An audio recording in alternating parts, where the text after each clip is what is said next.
When someone suffers a massive, life-threatening burn, you might think the visible wound is the biggest problem. But actually, the real danger is often invisible. It's a crazy cascade of events inside the body that kicks off this frantic race against time. So let's dive into how medical teams literally pull a patient back from the brink. So what is this hidden enemy we're talking about?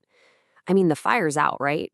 But the body has just been plunged into a state of absolute crisis.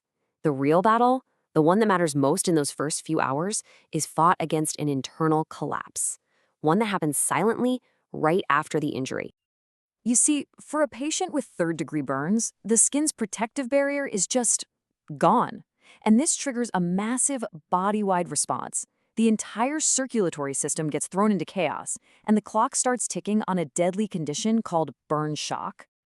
Okay, so here's the absolute heart of the problem.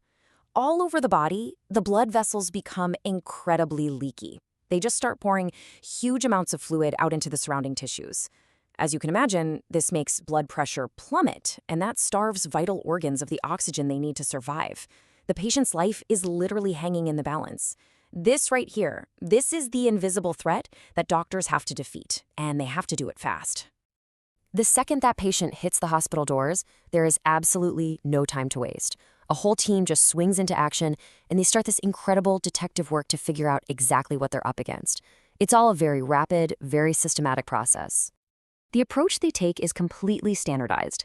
It follows the same protocol for any major trauma, and it's often remembered by the mnemonic ABCDEF: airway, breathing, and circulation. Those are the immediate, non-negotiable priorities. Is the patient's airway clear? Are they breathing? Is their heart pumping? This structured checklist brings order to what would otherwise be an unbelievably chaotic situation. And while all that physical assessment is happening, the team is also gathering crucial history. Every single detail here helps shape the treatment plan. Was there smoke inhalation? Well, that could mean the airway is in danger. Was it a chemical burn? That's going to need a totally different approach than a fire burn. Every little piece of information is a vital clue. Next up, they have to quantify the damage. Doctors use a really clever and fast method called the rule of nines to estimate what percentage of the total body surface area, or TBSA, has been burned. Now, this percentage isn't just some random number. It is the critical variable for the single most important calculation they are about to make. All right, so the patient is stabilized, the burn has been assessed. Now the team can focus on their primary mission: reversing that burn shock. And this is not guesswork. It requires a precise, mathematical approach to replace all of that fluid the body has lost. This whole process is called fluid resuscitation. And look, we're not talking about just giving the patient a sip of water. We are talking about pumping enormous, and I mean enormous volumes of IV fluids directly into their veins.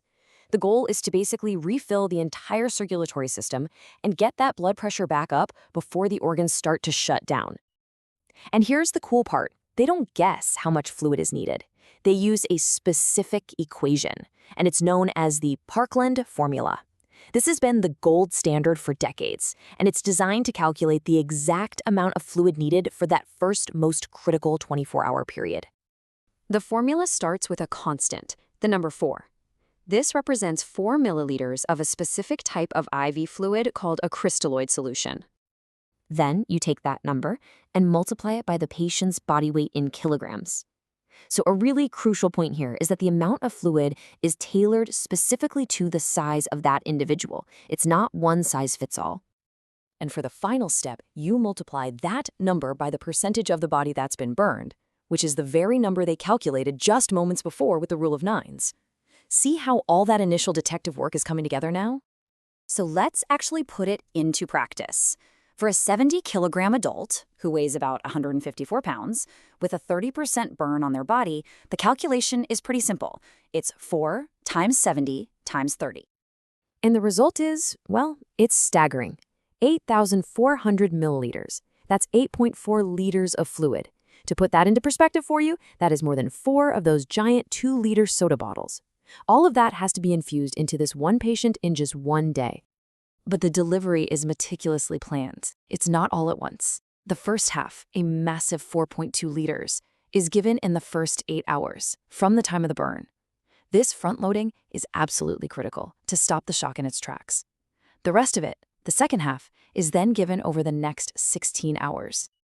So once that systemic crisis, that burn shock is being managed, then attention can finally turn to the wound itself. This phase is all about preventing infection and getting the body ready to heal. The rules here are crystal clear. Everything, and I mean everything, has to be sterile to prevent deadly infections from getting into that exposed tissue. Special antiseptic creams, like silver sulfadazine, are applied. And for those deep, full-thickness burns, where the skin just can't regrow on its own, skin grafting will eventually be needed to close the wound for good. Now, surviving that first 24 hours is a monumental victory, no doubt about it. But it's really just the beginning of a very long and difficult journey. The battle now shifts from immediate survival to long-term recovery. What's really fascinating to me is the body's incredible demand for resources after a burn. A major burn can crank up a patient's energy needs by up to 200% of normal. So they need a diet that is incredibly high in protein to rebuild tissue and just packed with calories to fuel this metabolic fire. It's like a nutritional war plan. And as that new skin and those grafts start to heal, they can become super tight, pulling on joints and limiting movement. This is a process called contracture. That's why physiotherapy is started early and is absolutely essential to make sure the patient can keep as much mobility and function as possible down the line. So the physical wounds, they may eventually heal, but the trauma of a severe burn runs incredibly deep. After this immense battle for physical survival, an equally important journey begins, the one for psychological and emotional recovery. And that kind of leaves us with a final question, doesn't it? How does a person truly heal from an injury that changes their life forever?